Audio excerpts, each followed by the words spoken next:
guys need to listen to. Me, your host, is always Bryan Dressel. With me, as always, is Joel, Alex Wesker, DeWitte. There we go. You know, guys, it feels like it was just a few minutes ago that we were talking about the last movie. Right? Like, time flies here, man. A whole week's gone by, and it feels like all I did was go refill my coffee. Crazy. Like, do you remember that time when we recorded a podcast when I'd come over to LA? I flew back home, and then I flew back as well to the next week to record a podcast with you again. You're out of your fucking mind, and apparently do not give a shit about your money. But, you know, that's you. And for those of you who don't know who that is, that's Matt, Zombie Dog Dykes. Who is that supposed to be? It's a sad dog, because it's the last one. Oh, okay. You've been so, like, determined to get, like, dog characters, and I'm like, wait, what the fuck? I ran out of talking dog characters. I can't do a perfect impression of Seth MacFarlane, so I can't do Brian. I'm trying to think, like, what dog characters you could have forgotten, but, like, I really can't think of any. Unless you want to go talk, to, like... It's actually very difficult, because I was searching, like, famous dog characters, like Snoopy doesn't talk. Nope. Mm-hmm. Like Pluto doesn't talk. Lassie doesn't talk. You could do the dogs from the Homeward Bound movies. There you go. I haven't seen Chance them for a while. and the other one. I'm not just doing an impression of Michael J. Fox, though, so I can't. Yeah. I'm not an impressionist. I have a very select few people in my wheelhouse of that I can do impressions of. Do Milo and Otis talk? I know one of them's a cat. I honestly don't know. What about those people are? What about the dogs from All Dogs Go to Heaven? Oh yeah, they all talk and die, and you know, Yeah, are super depressing. And I can't remember their names, so maybe it's not the best poll. Man, those are some bleak kids movies. Old Yeller. Oh yeah, there's a good one. Arf, arf, bang. Zombie dog, you're here. Well, they have something in common at least. Yeah, there you go. So here we are at the end of the Resident Evil film franchise. I'm a little sad to be at the end of it. I really enjoyed this rewatch. So being at the end is it's a bit of a bummer, but it's gone so fucking fast as well. I mean, 6 weeks we've been recording these, and it doesn't feel like it's been 6 weeks. No, it hasn't. And like that's coming off of like when we did Venture Brothers. I felt like Venture Brothers like, holy shit, the end's already here, and we did like how many episodes of that? Like 55, 56? Yeah, you were recording for about a year and a half, I believe. Yeah, that one went for a while. And then even like Welcome to Your Doom ended pretty quick, but we did 2 episodes of pop on that one, so that one we kind of did. Well, they were 10-minute episodes. Yeah, 11 minutes. Yeah, for this part of the kidnapping. 11 minutes. 11 and a half if you watch the credits. That's true. God, that's such a good show. Except for the episodes that are bad. I mean, the only really bad episodes were the spin-off with the 10-minute rape joke episode. Oh my! 30 seconds either side of that not being about rape. We don't need to go back to that ever again. Resident Evil: The Final Chapter. Ugh. Here we are. So who's ready for a very quick breakdown? I'll do this one as fast as I can. So this movie picks up immediately somewhat after the last movie, where the last movie ends with a cliffhanger that Washington, D.C. is going to be a war zone, and then between movies, the war zone happens, and then this movie picks up just after the war zone's done.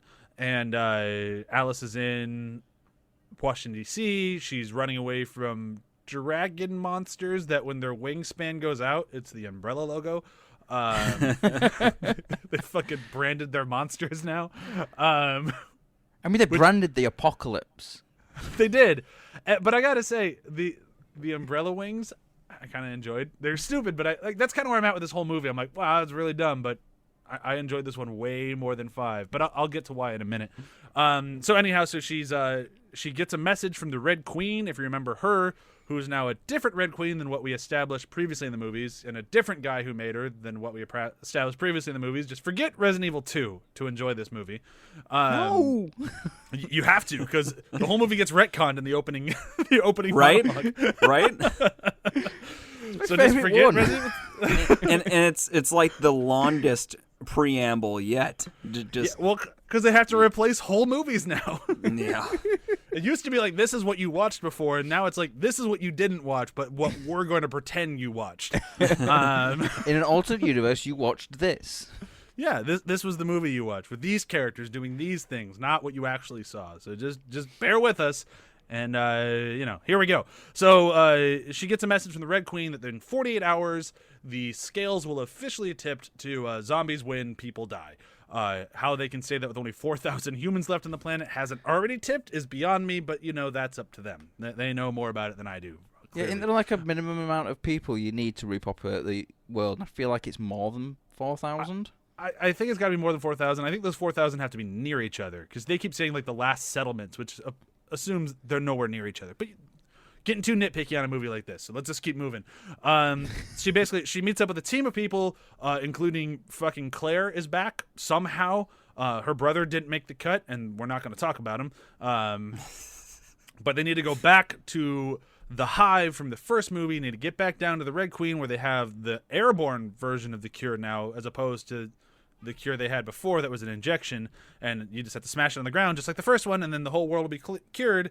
She finds Dr. Isaacs there. It turns out Dr. Isaacs that we killed before was a clone, and there's another clone in this one, but now we have the actual bad guy, and we find out that Alice is a clone of Elisa, which, if you hadn't guessed that by now, well, here you go. But I think we all guessed that by at least about partway through the last movie, right? We all kind of figured out, she's probably a clone. Yeah, I got to the point where it's like, I think I actually said it like when I was watching part 5 in our chat. I said, "Oh, imagine if Alice had been a clone the entire time." Yeah, I kind of gleaned that back when we were at the clone slaughter at the beginning of the one movie. Just like, how can you tell which one's which? Yeah, exactly. And it's just like, I'm guessing she's a clone at some point, and then turns out she's a clone, and then the original Alice uploads all of her memories somehow to something that our Alice is going to be able to download. A contact lens somehow, whatever, it works. She has to go kill the actual Dr. Isaacs. She has to smash the vial. Wesker is back for some reason. I don't know why Wesker's in this movie, because he doesn't really do anything other than just kind of bitch and moan and get cut in half. I mean, he's back so they can rip off RoboCop, essentially. I guess, yeah. If they really want Wesker back, this is what I thought they'd do with him. But okay, I guess he's here as just a lackey now. I think the main point that he exists in is that to keep the Red Queen from sort of enabling Alice to get through, right? Because he does the overriding, he does the controlling of the traps and stuff, and but not that meaningful of a character. No, he's totally useless in this. But you know what? Again, whatever. And then she saves the day. That's pretty much it. And then all the T-virus inside of her dies because clearly that's what was going to happen. If anybody actually thought she was going to die at the end of this thing, I'd be surprised. The whole time it's going, like, we've already seen that the T-virus can be removed from her, like, no problem. So that's probably what's going to happen here. Oh, yep, that's what happened. Yeah, Wesker did that with an injection. Yeah, and then gave it back with another injection. And then she gets it removed this time through breathing stuff. Like, she has been infected, uninfected so many times at this point. Well, he never actually gave her it back, did he? Because it was that throwaway line where he's like, oh, yes, I did betray you and didn't give you your powers back. Oh yeah, I forgot. Guys, is this movie just Metal Gear Solid 4? Yeah, it kinda. It's also, and I want to get this out of the way before I forget it. It's also very Phantasm. Yes. And yes. No, I completely agree with you on that one. You see what I mean? It's the Phantasm film that we never got as well. Yeah, like it's very, very Phantasm. I'll go on a tiny tangent about this, and you can cut it down if needs be. But in between 3 and 4, a script was written called Phantasm Ends, and it was basically an apocalyptic world. There was 2 sides of America that were okay, and then the rest of in the middle was run by the Tall Man. It was called the Plague Zone, and the film was going to be about Reggie and a group of people. One of them was going to be played by Bruce Campbell, going into the Plague Zone to hunt down and kill the Tall Man and save Mike. And the world that was described, it sounds very much like the world that's in Resident Evil Final Chapter, and to the point where Alice at one point has a triple-barreled shotgun. And my note is literally Reggie's quad-barrel shotgun from Phantasm 2 is cooler. There's a point when they're showing the world. I'm like, this world just feels like Phantasm to me, like the colors, the look of it, And then as I'm saying that, Chewie's like, why would you think Phantasm? There's nothing Phantasm. And then they hand her a triple barrel shotgun. I'm like, come on, really? And then at the very end of the film, Dr. Isaacs basically quotes the tall man. He's standing in the hallway. The tall man quote is, "You've played a good game, boy, but now you die." And Dr. Isaacs is like, "We've played a long game, but now you end." I'm like, are you fucking kidding me? This is just Phantasm. Oh, God. Can someone do like that face swapping app and just stick the Phantasm characters into this film? Oh my! If you could just swap out Dr. Isaacs with the tall man. And Alice with Reggie. No. I'm fine with Alice being versus the tall man. Like, that's actually a pretty good pairing. That's a pretty good fight right there. I'm so into it. I'm just so into bringing more Phantasm into everything. So this wasn't a critique. I'm not trying to be mad at the movie for it being very Phantasm. Like, I'm here for it. Because I think the first time I saw this movie, I hadn't done my Phantasm, like, marathons that I've done now. I've watched all those movies. I don't even know how many times now. But I only started watching Phantasm like 2 years ago. Like when my son was born, I started watching these movies. So I hadn't seen this yet. So now, having seen Phantasm and then watching this movie, I got so much more out of it this time. I actually really enjoyed this movie. Like, that's where I'm coming at this one. I was like, I think it's pretty good. Is it as good as the first part, like the first half trilogy? Probably not. But it's definitely the best of the latter half. Yeah, I would say so. I'd say it's the best of the last three. Even though like I was really annoyed with what they did with the opening. Of like, yep, Wesker's betrayed you, but we're not going to show any of that. We're just going to tell you it. And, yeah. So I watched the last movie. I watched the last movie and this one back to back. So I think that's why that didn't bother me as much. Because the last movie felt like a real slow walk through mud for me, frankly. So like, yes, it was stupid. Yes, it was annoying, but like I was ready for moving on and just hoping that the setup would still be okay. But and they just kind of make it work. It just kind of feels like, all right, so maybe we're shooting a little too high, and there really wasn't a lot of movie with what we were doing before. Like, yeah, Alice versus monsters. Maybe we should kind of like make it a little better or a little different, and I appreciate that. My only major complaint with this movie is it's just complete throwing out the fucking window of all the characters that we've somewhat grown to enjoy. Yeah. Like, I can't say that like any of the characters beyond Alice are like fan favorites. Clearly they think Claire's a fan favorite. I've never been a big Claire fan from the very beginning with Claire. I've always been kind of like on her. Either Arlata's the only one who would keep coming back. She just needed the work. When Milla was originally talking about this film, she said everyone's coming back. So we're supposed to have. Apparently, the original script had Ada, Leon, everyone who's alive at this point was supposed to come back in some way or another. And then when they got shooting, they're like, "Yeah, Claire's coming back." Claire and Claire will be back, and it's just like, well, I mean. We spent a lot of time trying to figure out what's going on with Jill and trying to solve the Jill question, and then she gets cured at the end of the last movie and then just forgotten. We spent how many, way too much time going like, where's Kmart? We lost Kmart. Doesn't anybody love Kmart? And I guess Kmart got killed on the boat in the beginning of 5. Like, how did Claire survive that boat in the beginning of 5? No idea.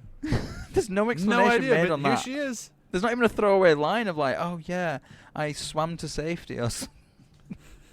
Like, just give us, like, oh, Chris sacrificed himself so I could live. Even that would be enough. Be like, oh, okay, so there goes Chris, and I guess now we know why Claire's here. But it's just like, do you want to explain it at all? Nah. Are you sure? Yeah. It's just like, okay. And we touched on this last week a tiny bit, but the girl that was supposedly Alice's daughter has never seen like all this prior movie that she is staged as this like important thing worth saving. And it's just out the window. No mention of her at all. None whatsoever. Just gone. Well, it's because they cast Miller's daughter as the Red Queen. That's why. They didn't want Miller's daughter being jealous of another girl, probably. I mean, you might be right there. Or it could just be like, well, do we really need both? Yeah. No, probably not. The Red Queen's probably like, that's more fan servicey anyway, so let's just stick with the Red Queen. And I get it. Like, it makes sense. It's just kind of frustrating. It's like, well, we already had the Red Queen in the first movie. Then we had the person the Red Queen was based on in the second movie. So we've already kind of explored this.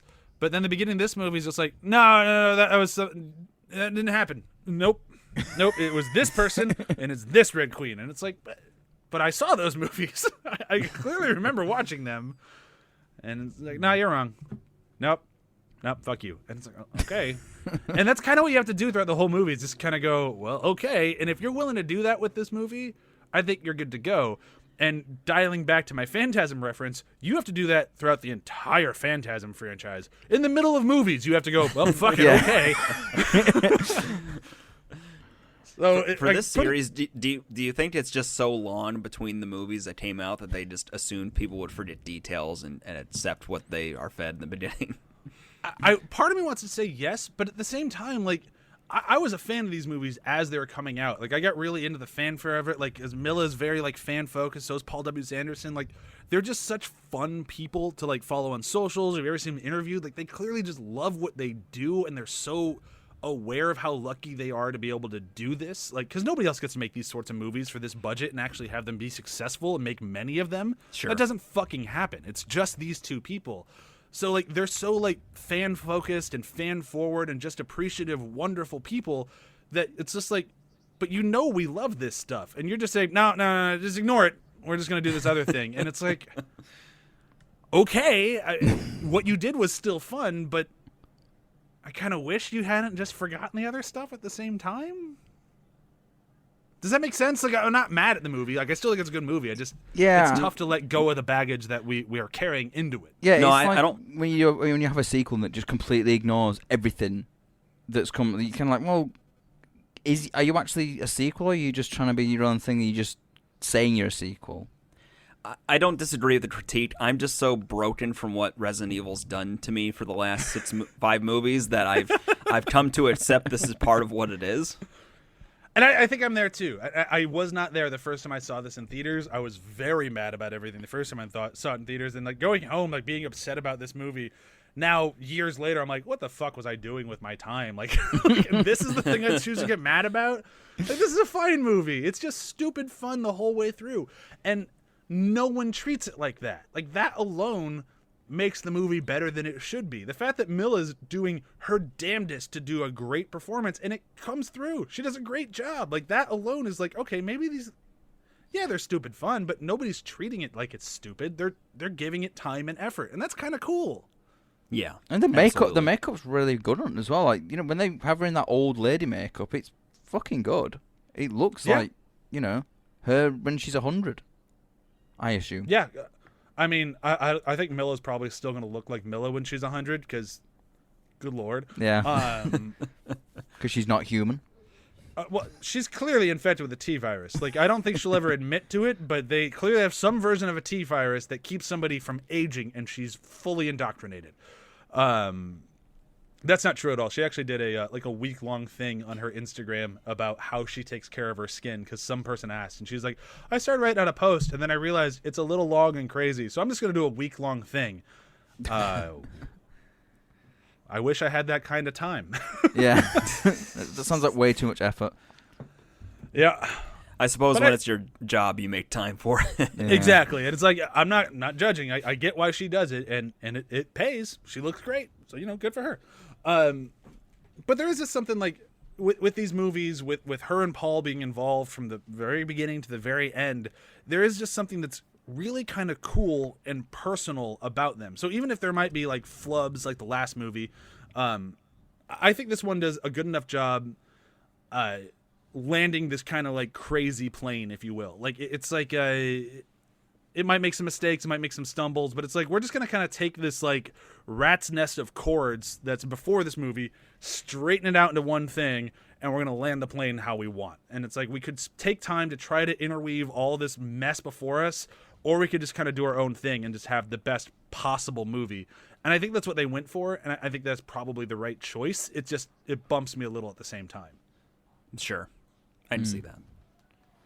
Yeah, I kind of know what you mean. It's like when I was watching it, I was thinking to myself, this is just, there's something off about it, and I think it was the fact that they were retconning so much from all the other films.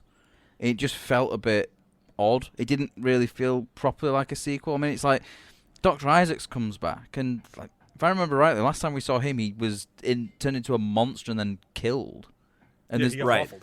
Yeah, there's no real explanation of how he came back.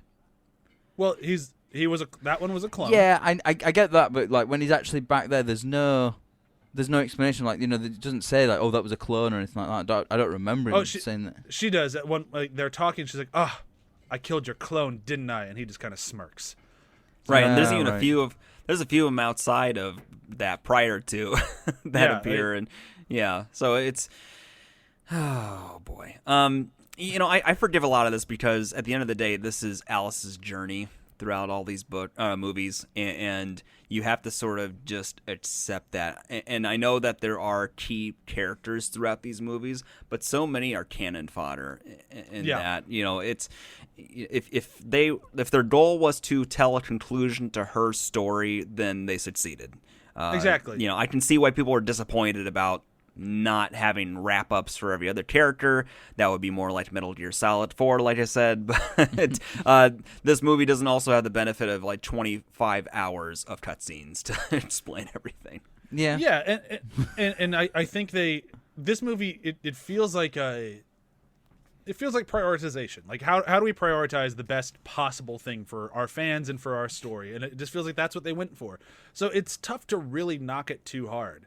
But there's still, it's impossible to watch without just the tinge of disappointment for those other characters, for those other storylines. But I think ultimately, I think you're right, Joel. I think they made the right call.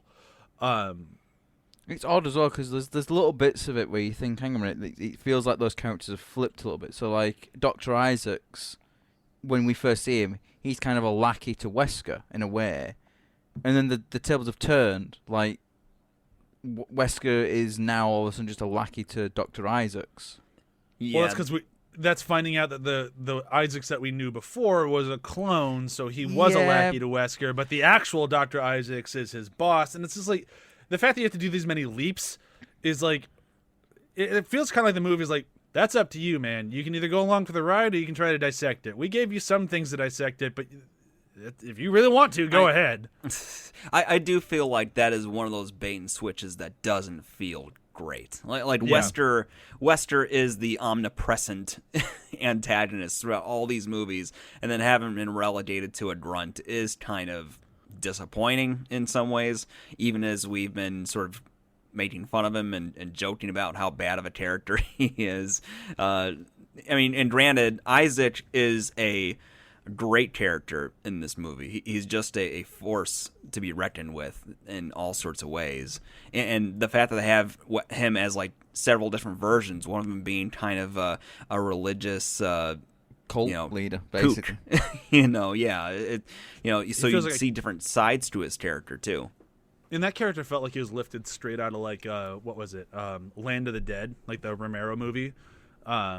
With John Leguizamo. Yeah, I can't say his name right now, but him in it as well. It felt like a character from like that world, but I was still kind of fine with it. It just kind of worked. I think every end of the world every end of the world story has that religious cult whack job in, and I think the Resident Evil films had not done that up until this point, and I feel like it may have been I don't know, maybe it was a thing of like, oh, we've not done the religious cult leader thing. Well, this is the last one. Let's throw in Dr. Isaacs as that. And then, they use... Because I think you could have done away with that religious cult leader aspect, and you wouldn't have had to change that much at all. You could have still just been following around with the little tanks and stuff like that. It just gives the character a little bit more flavour. But it does seem to come out of nowhere that all of a sudden is this religious cult whack job. See... It didn't really bother me, and I'm trying to frame this in the world of like just timing. So this movie came out in 2016. At this point, Game of Thrones is hot and heavy. Like people love Game of Thrones, and they have this old Game of Thrones actor who was in this franchise before, and then we have this other guy who keeps playing this kind of ridiculous version of Wesker. So the movie just kind of went like, all right, well, we have Ian Glenn, who's already been a part of our franchise. Let's just refocus on him because people love him. Yeah. And let's just put him in the movie as much as possible. Can he play two characters? Fuck it. Why not? And it's like, okay, Yeah, you got Ian Glenn, or you got the guy playing Wesker, who's for some bizarre reason dressed in all leather in this film. And yeah, I mean, his costume in this one's about as good as Alice's in the last one. It's just like, what are you wearing? At least he doesn't have like weird windows on his hips just to show like, yep, she's not wearing underwear. Like, oh, okay, I guess I needed to know that movie. I mean, honestly, I'd have applauded them for doing that. To be honest, a bit more equality. So Yeah, Bryan right? wants Wesker in a paper dress. Yeah. Oh my God, that's what the movie was missing. That's what it was missing. Honestly, that would have been freaking brilliant if they did that. Yeah, I would have gotten a good laugh out of that. That would have been amazing. It's like, what? It worked for Alice. There must be something good. I want the roles reversed the whole way, though. I want Wesker on the floor in the paper dress, and then I want Alice sitting up to top and just torturing him. Just go full circle with that. That would be pretty cool, to be fair. Really quick, just because I wanted to mention it before I forget. The Red Queen in this thing, her next film, she's playing young Black Widow. Pretty cool. Oh, really? I nerd out about that stuff. That's I really cool. I really want Milla Jovovich in either a DC or Marvel movie. I think she'd be amazing in them, but it's not happened yet. So the fact that her daughter's at least in one is making me a little happy. Can you imagine? You think maybe if they did the Marvel Cinematic Universe in the early 2000s, how like Milla would have been Black Widow for certain? She would have been Black Widow. Yeah, I absolutely. I was just saying she's probably almost too high profile at this point to fit in, because Marvel really loves to find people who are good actors but have not made it big yet. I from what I've seen. Or but at the good same actors time, who they have like been throwing in their, big like, and then have sort of like had the dip in the popularity, and that's the film that Right. brings them back up. Right. They could throw in a villain role like they did, like I'm blanking on, like a Annette Bening sort of thing. Like Annette Bening's an Academy Award winner. They could throw Milla in like something like that. She's not an Academy Award winner. Sure, but there's room for Milla in the MCU. Is all I'm saying. Yeah. But you don't want her as a one-off, do you? Honestly, I'd be fine with it. Really? I just want her in an MCU movie. I want to see her play like a legit comic She book could character, play not Death. the one from fucking Hellboy, because that was just a disaster of a movie, and it was not Milla's fault. She could play Lady Death. She could play a lot of roles. She's great. What have we missed in this movie? Like, what haven't we talked about? We haven't really talked about the red shirts. Ruby Rose shows up in this thing. I really enjoy Ruby Rose. And she didn't really do much. She just kind of showed up and went, "That fan looks dangerous," and then was killed by that fan. I mean, there's the whole action sequence in general when they're going to be fighting off the zombie army with the, religious Isaac kind of leading the charge against them in that tower. That whole sequence is a great action sequence. Has nice suspense. I think it works really well. Yeah, I do like the throwing the flaming barrels as well. It's very cool. Yeah. Honestly, my favorite action sequence in the whole movie is pretty much right out of the gate. And it just kind of felt Mad Maxy. It's when she's in the trap and she's hanging upside down by like the thing around her leg, and she still manages to kill everybody all around her. Yeah, like that's just a really well choreographed sequence, because at no point are you going. I mean, the logical part of your brain is probably going bullshit, but the way the movie's shot, and granted it's a little too cutty. The whole movie's a little too cutty for my taste, but whatever. I had picked up on that as well. Actually, it felt over edited. Yeah, there's the cuts are a little mad, but I can forgive it, whatever. At least it's consistent, so I'll give it that much. But the whole time, it's like I never call bullshit. I'm never like, well, Alice would have died right there for sure. It's like, no, they did this well enough where I'm like, I'm buying everything she's doing and that she actually survived it. It's a really cool sequence. Yeah, in the context of these movies and action movies in general, they work. Like the starting fight sequences work well because it's not so out there that you can't sell somebody on it. Yeah. And I'm really glad that they got their quote-unquote their mojo back for this one, because like the last movie, beyond the few sequences I think we listed out, there's a lot of moments where like, what the fuck is happening? Like, this doesn't make any sense.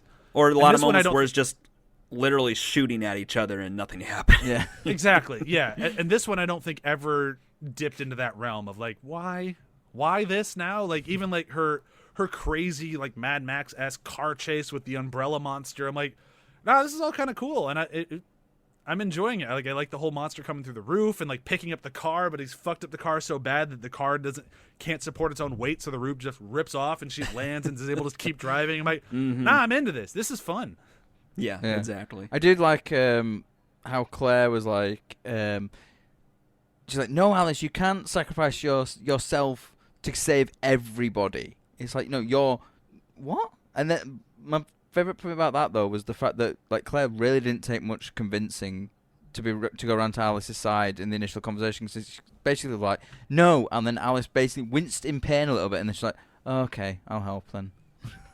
I mean, to be fair, from both sides, Alice's point of view is like, one person for the all 4,000 left. Yeah, I think it's probably worth it. We should probably make sure at least these people don't die. Mm-hmm. But from Claire's point of view, who the fuck else is going to fight these things? Because so far there's been you and, well, everyone else died. Yeah. But so Claire's point is stupid, because if she gets the cure out, they all die. But then they don't, because they want to have a good, like, yeah, maybe we'll make another one moment of like, yeah, it's going to take forever for the cure to reach all corners of the planet. Yeah. Because it's like the whole thing of it is there's a countdown time to when they're going to be overrun. All right, I'll break it. I've done the cure. It's fine. Oh, yeah, it's going to take a while to get round the Earth. So all the colonies have fallen then. Yeah, it's like, I get it. You don't want to just end, but maybe you should have just ended. Like, like, would it kill you to do like a Last of Us Part 2, like colony sort of thing? Like, you don't have to go any farther than Last of Us Part 2. Be like, oh yeah, I live in Colorado now, and like these are our crops, those are our animals. We're making it work. Like, I would have been fine with that ending. Yeah. So the end of WALL-E. Yeah, the end of WALL-E, but like 6 months down the road. Like, I would have been fine with like 6 months past the end of WALL-E, and like you could have brought the daughter back. Like, oh look, hey, she's okay. We didn't completely forget about her. There's Chris, and what is Chris holding? Chris. And look, we opened up a Kmart in reference to our friend Kmart. And it's just her face. Her actual face, though. They went and found the body, and no. No, too bleak. Too bleak. Far? This is a happy ending. Too Hannibal Lecter. Yeah, there you go. All right, so I think that's pretty much everything. Let's move into the best kills. Well, there's one thing that we haven't touched on. Project Cerberus. Anyone here? I didn't want to bring it up. We joked about it earlier. So excited though. I was so excited to see these 3-headed zombie dogs, and no, it was just a lot of zombie dogs. That's not Cerberus. Feel like here's my guess, and I'm gonna do zero research to clarify whether or not I'm right, but I'm guessing. They wrote the script. All right, I released Project Cerberus. We're going to have all these 3-headed dogs, and they're going to fuck shit up. And do you want monsters, like big lickers, or do you want 3-headed dogs? Oh, well, the big lickers look really cool. Okay, you can have regular dogs then. Oh, but we already have him saying Project Cerberus. People won't care. And here we are.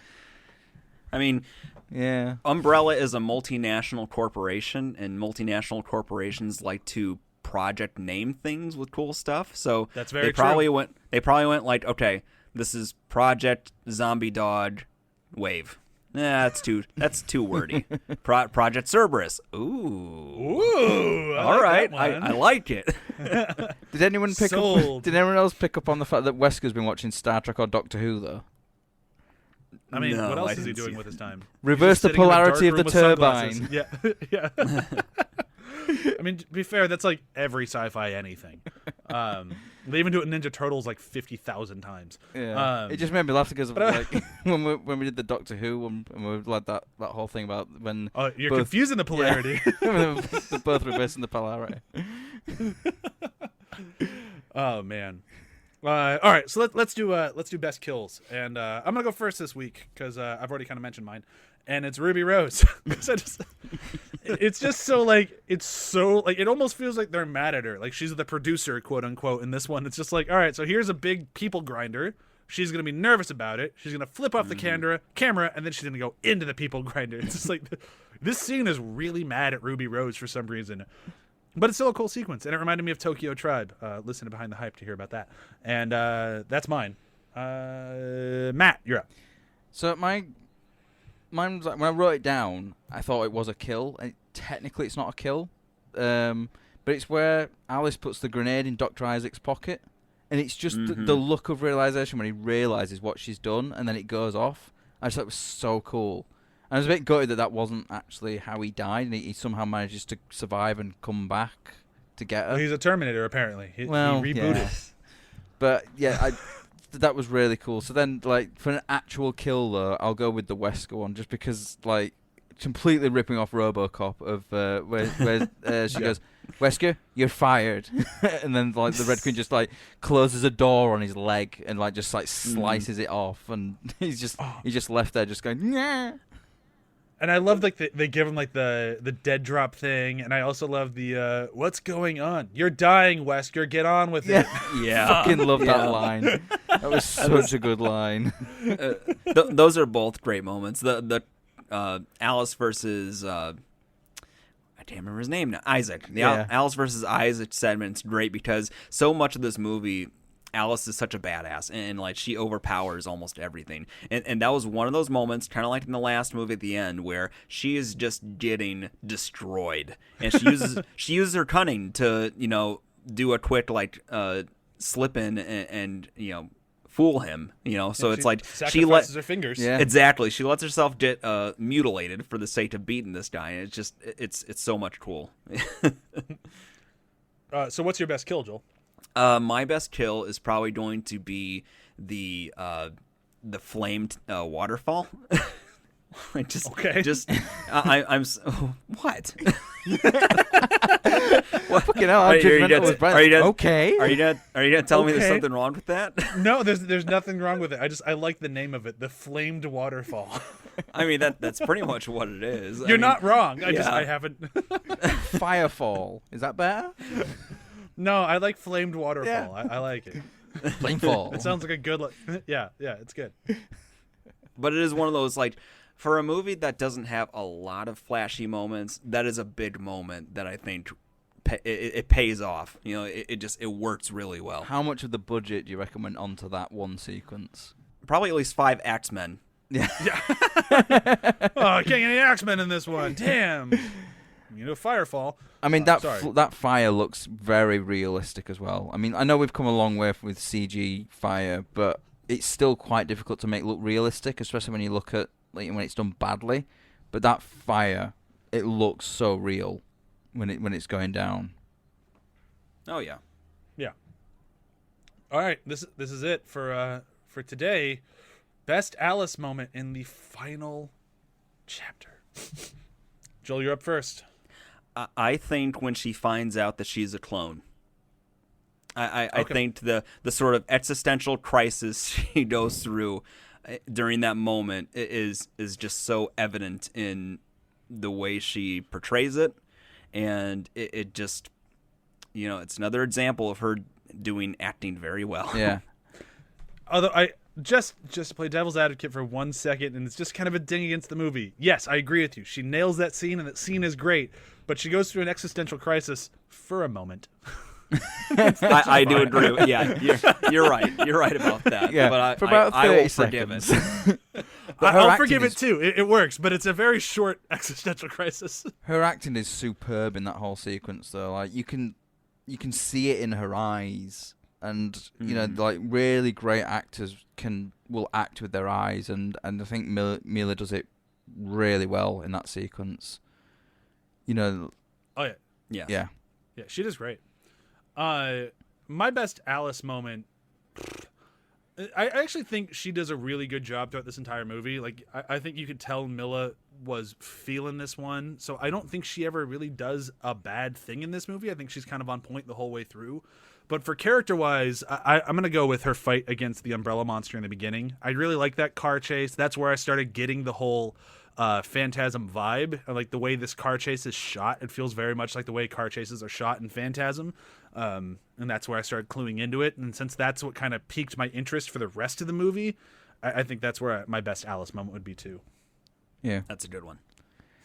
For me, it's where she kills the Umbrella Operatives when she's snagged upside down. I just think that whole sequence is very, very cool. Like, again, it's quite elegant and dance-like, and Mila does those sequences really well. Like, she just has a very good handle on that sort of action scene. It always comes across very elegant, and there's always one in each of those films. And I just think this was the last one, and I think they did a superb job with it, and like with it ending up with her just shooting the thing away at the end as well after she's killed everyone. I just think it's brilliant. Yeah, she crushed these movies. Like we'll get into it in our wrap up week, I'm sure. But man, she fucking nailed these things. One thing that I did really like, I just spotted it in my notes. One thing that really felt a bit odd about this one though is that end bit where Alice is having that really emotional moment when she's getting all the memories and everything, and then you realise that Claire's just sat on a rock watching. And it's just so odd when I noticed in that the big wide shot that Claire's just sat there watching on a rock while she's having this that huge emotional moment, and it's just a bit like, yeah, go away, Claire. It's a bit. That I don't disagree with you. It doesn't really bother me though. All right, I think that's pretty much it. I think we covered it. I'm a little sad, but we do have one more week that's coming up. Let's talk about that first really, really fast. So maybe next week, it's going to depend on Graham. We want to get Graham back for our wrap-up episode. Wouldn't feel right without him. And since he just moved, we have to wait for his scheduling. So it might be next week. It might be the week after. We're going to do our wrap-up like we did with Frisky Dingo and Venture Bros. We're going to get together. We'll do a good listing episode. We're going to rank the movies. We're going to rank our best moments, our best Alice moments, best kills. We'll go through all of it. We'll have a good Resident Evil party. And to cap it all off, we're going to do the first half to talk about what did they do after Resident Evil. And we're going to spend the first half of that episode talking about Monster Hunter. Yes. Which everyone has pitched to me as Resident Evil, but just not Resident Evil. Like, it's still the same franchise, still the same people, but it's just not the same game anymore. And I haven't watched it yet. I know Joel saw it. I'm very excited to get into this one. So we're going to... I'm pumped. So we're gonna it'll be a nice long episode, probably about an hour, maybe hour and a half. We'll do the first half on Monster Hunter to kind of to get us in the zone, and then we'll wrap up Resident Evil, and that's how we'll say goodbye to Alice in Zombieland. And then coming up after that, there'll be something else. We haven't figured it out yet. We're working on it. Let's do our actual plugs. For me, Behind the Hype every Thursday. Demon Days every Wednesday, and then be sure to listen to Damage Boost on Tuesdays. And that's it for me. Joel, what you plugging? I am on a podcast called Super GG Radio. It's about video games and other bullshit. I am also on a podcast called Afterthoughts. My wife and I do basically a book club. And check us out on YouTube and Twitch because Alex is pushing hard on the video content, and we'll be turning that out more and more. Very cool. Matt, check out your articles on ATH. I mean, you took the words right out of my mouth. It's like I know what you're going to say. Like, I don't say anything else because I've got nothing else new to plug. Well, maybe by next week. Maybe. Who knows? And if not, maybe. It's fine too. I think that's all of it. So I guess it's time to say bye. Bye? Bye? Bye. How about later? Bye. Bye? I'm doing a deep voice of bye. I'm very aware of it.